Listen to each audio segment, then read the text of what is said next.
Vous êtes en compagnie de Radio Taïwan International.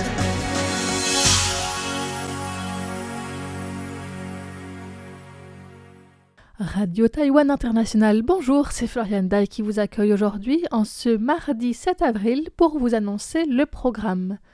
Tout d'abord, le journal de l'actualité vous sera présenté par Sasa. Je vous retrouverai ensuite pour un décryptage au sujet du mémorial de Chiang Kai-shek qui est controversé puisqu'une manifestation a eu lieu ce week-end pour demander son démantèlement.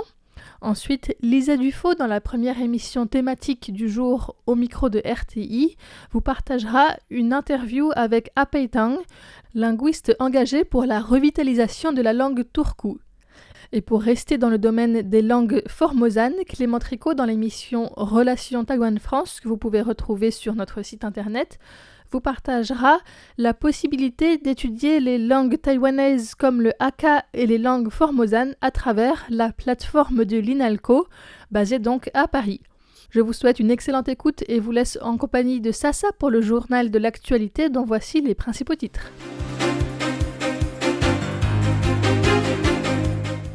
Journée de la liberté d'expression, le président Lai Ching-te rappelle que la véritable paix exige la garantie de la souveraineté.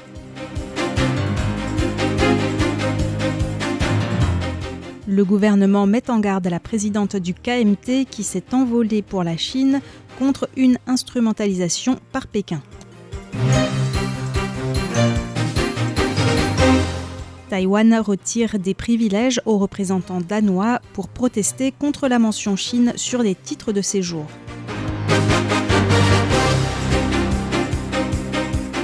Taïwan lance des recherches sur les petits réacteurs modulaires nucléaires et table sur une production d'électricité à partir de 2035.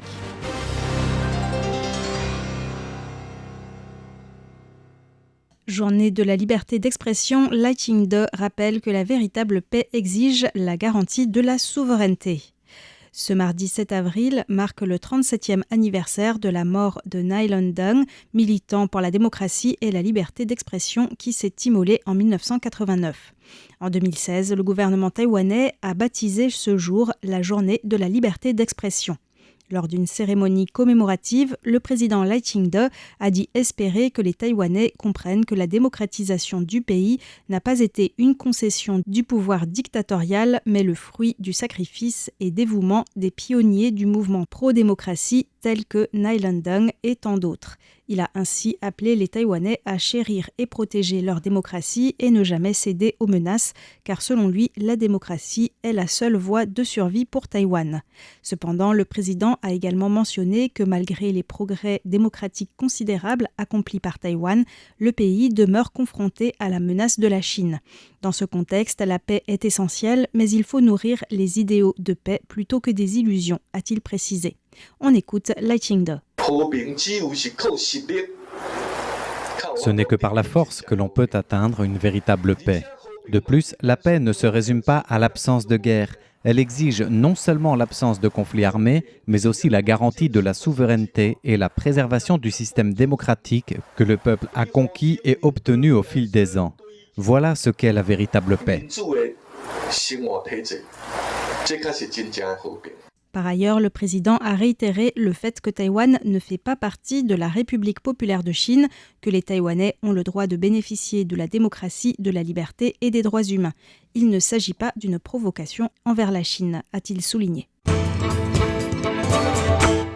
Le gouvernement met en garde la présidente du KMT qui s'est envolée pour la Chine contre une instrumentalisation par Pékin.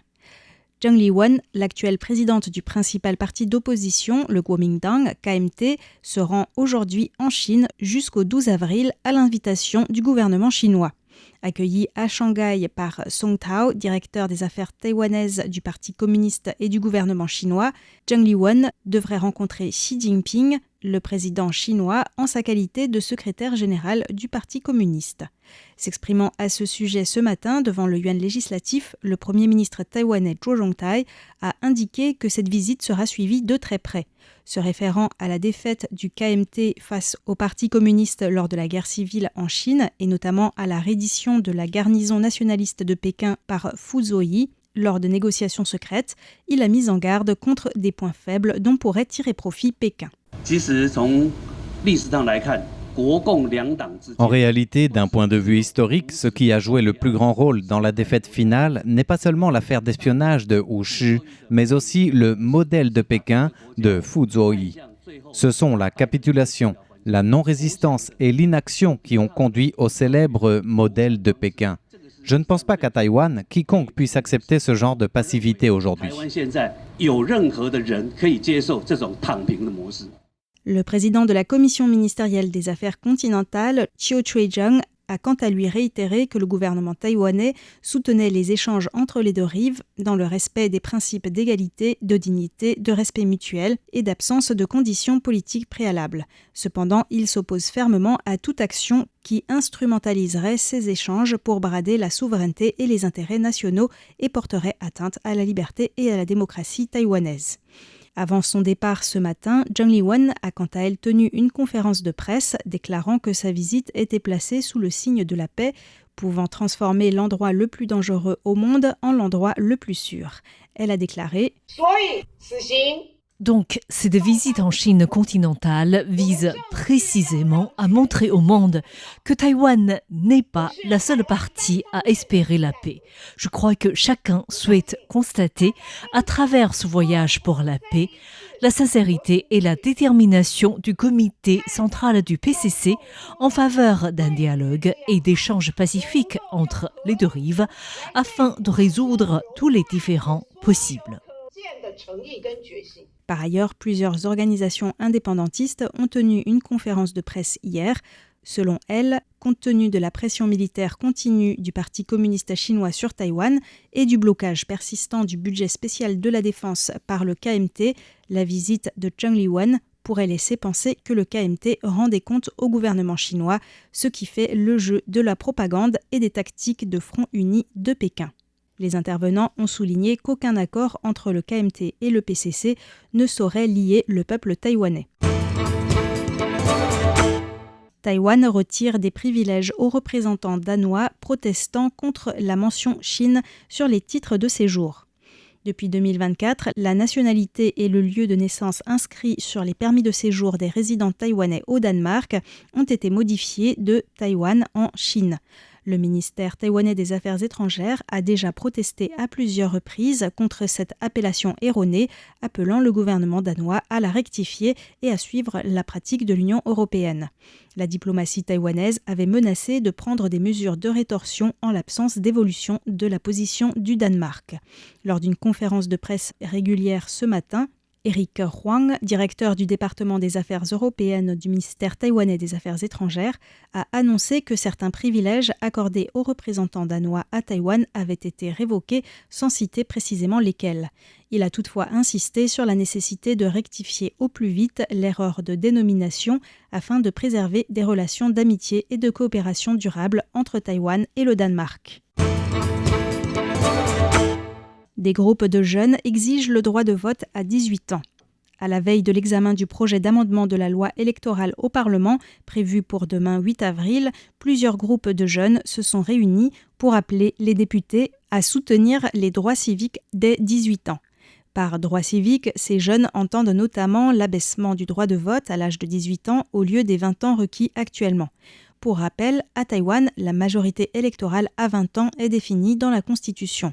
En mars 2022, le Parlement avait adopté un projet d'amendement de la Constitution pour abaisser l'âge de vote à 18 ans. Ce projet a fait l'objet d'un référendum en novembre 2022 avec une majorité de voix favorables, mais le résultat n'a pu être validé car le nombre de votants n'a pas atteint le seuil requis de 50% des personnes inscrites sur les listes électorales pour un amendement à la Constitution.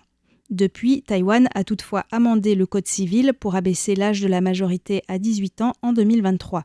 Fin 2025, le Parlement a voté la loi fondamentale sur la jeunesse, définissant comme jeune tout citoyen âgé de 18 à 35 ans. Cette loi prévoit que le gouvernement doit garantir aux jeunes de 18 ans le droit de vote, de révocation ou de référendum et compléter les lois relatives à cet égard dans un délai de 2 ans à compter de la date d'entrée en vigueur de cette loi. Taïwan lance des recherches sur les SMR nucléaires et table sur une production d'électricité à partir de 2035. l'Institut national de recherche sur l'énergie atomique a lancé cette année un projet de recherche sur les petits réacteurs modulaires nucléaires SMR. À cet égard, l'Institut a identifié à titre préliminaire 3 technologies de SMR susceptibles de réduire les déchets nucléaires de haute activité de plus de 70%. Le président de l'Institut, Gao Zemu, a déclaré que certains SMR à eau légère devraient être commercialisés d'ici à 2030 par les compagnies américaines Westinghouse et General Electric. D'ici 2032, Taïwan évaluera l'opportunité d'importer, de construire ou même de produire en série ces SMR localement. La construction étant estimée à 3 ans et demi, la première production d'électricité à partir d'un SMR pourrait intervenir à Taïwan en 2035. Taïwan, 7e pays du monde en termes de réserves en devises étrangères. Selon le quotidien coréen Korea Daily, dans le classement des réserves en devises étrangères établi fin mars, Taïwan figure au 7e rang mondial avec 605 milliards de dollars américains.